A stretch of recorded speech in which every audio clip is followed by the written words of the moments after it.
Myanmar के हालात को लेकर हर कोई चिंता जता रहा है। भारत भी खुलकर अपनी बात कह रहा है और भारत अब धीरे धीरे करके सख्त रुख अपना रहा है कि भारत चाहता है कि किसी भी तरह म्यांमार में जो है वो लोकतांत्रिक व्यवस्थाओं को स्थापित किया जाए और जिस तरीके से लोगों पर अत्याचार हो जा रहा है वो रोका जाए। जी हां, बड़ी खबर है। हम आपको बता दें कि भारत सिर्फ अपने देश के भीतर ही नहीं, अंतरराष्ट्रीय मंचों पर भी म्यांमार के पक्ष में, म्यांमार के लोकतांत्रिक पक्ष में आवाज उठा रहा है। भारत ने इसी कड़ी में संयुक्त राष्ट्र सुरक्षा परिषद में भी खुलकर अपनी बात कही है।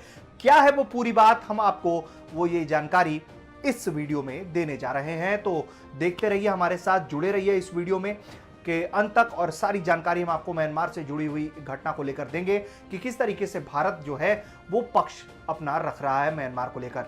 भारत ने म्यांमार में जारी हिंसा को रोकने और सभी पक्षों के से जो है वो संयम बरतने का आग्रह वाले दक्षिण पूर्व एशियाई राष्ट्रों के संगठन का की जो पहल है उसका स्वागत किया है। बता दें कि सैन्य शासन के खिलाफ जो है कुछ गुरिल्ला अटैक भी हो रहे हैं, वो भी एक चिंता का विषय है म्यांमार के लिए। भारत ने म्यांमार में हिरासत में लिए गए नेताओं को एक बार फिर रिहा करने की साफ साफ अपील की है। आसियान की 5 सूत्रीय सर्वसम्मति में कहा गया है कि म्यांमार में हिंसा पर तत्काल अंकुश लगाया जाएगा और सभी दल अत्यंत संयम बरतेंगे। संबंधित सभी पक्षों के बीच जो है वो रचनात्मक संवाद जो है लोगों के हित में है। शांतिपूर्ण समाधान निकाला जाना चाहिए, ये हर कोई कह रहा है। संयुक्त राष्ट्र सुरक्षा परिषद की जो बैठक हुई म्यांमार के संबंध में, जो आयोजित की गई थी बैठक, उसमें भारत का भी पक्ष सामने आया है। भारत ने भी अपना रुख स्पष्ट किया है। पहले की तरह ही भारत अभी भी चाह रहा है कि म्यांमार में जो है वो शांतिपूर्ण तरीके से जो है हर परेशानी का हल निकाला जाए और भारत चाहता है कि शांतिपूर्ण ढंग से ही सारी परेशानियों को दूर किया जाए। म्यांमार को लेकर संयुक्त राष्ट्र सुरक्षा परिषद की बैठक में भारत ने अपने पक्ष रखते हुए कहा है कि जो हमारे संयुक्त राष्ट्र में स्थायी प्रतिनिधि है टीएस तिरुमूर्ति ने परिषद की बैठक के बाद जो है वो ट्वीट किया, जानकारी दी कि उन्होंने क्या कहा है ये जान लीजिए। उन्होंने ट्वीट करते हुए जानकारी दी कि भारत आसियान की पहल और 5 बिंदुओं पर बनी सर्वसम्मति का स्वागत करता है, यानी कि जो शांति व्यवस्था के लिए काम हो रहा है उसको लेकर भारत उसी के पक्ष में है।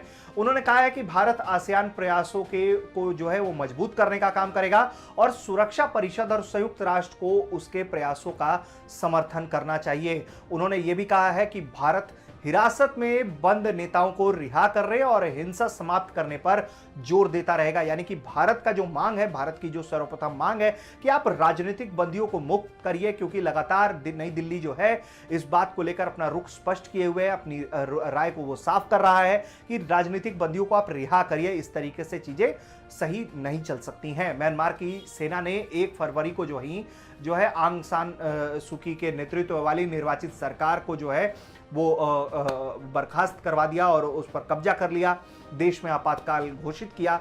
सेना ने शासन को 1 साल के लिए अपने नियंत्रण में लेते हुए सूकी समेत प्रमुख नेताओं को भी हिरासत में ले लिया था, जिसके बाद से ही लगातार म्यांमार के अंदर जो है आम जनता जो है वो रिवॉल्ट कर रही है, वो सड़कों पर उतर के अलग अलग तरीके से प्रदर्शन कर रही है और उनके प्रदर्शन के खिलाफ गोली तक उन्हें मार दी जा रही है। और ऐसे सैकड़ों लोग जो हैं अपनी जान गंवा चुके हैं इस हिंसक प्रदर्शन में। सेना के शासन के खिलाफ वो जो प्रदर्शन कर रहे थे उसमें लोगों ने जानें गंवाई हैं, जिसके बाद लगातार भारत ये कह रहा है कि शांतिपूर्ण तरीके से इस पूरी समस्या का हल निकलना चाहिए ताकि म्यांमार में जो है वो शांति व्यवस्था फिर से स्थापित हो सके।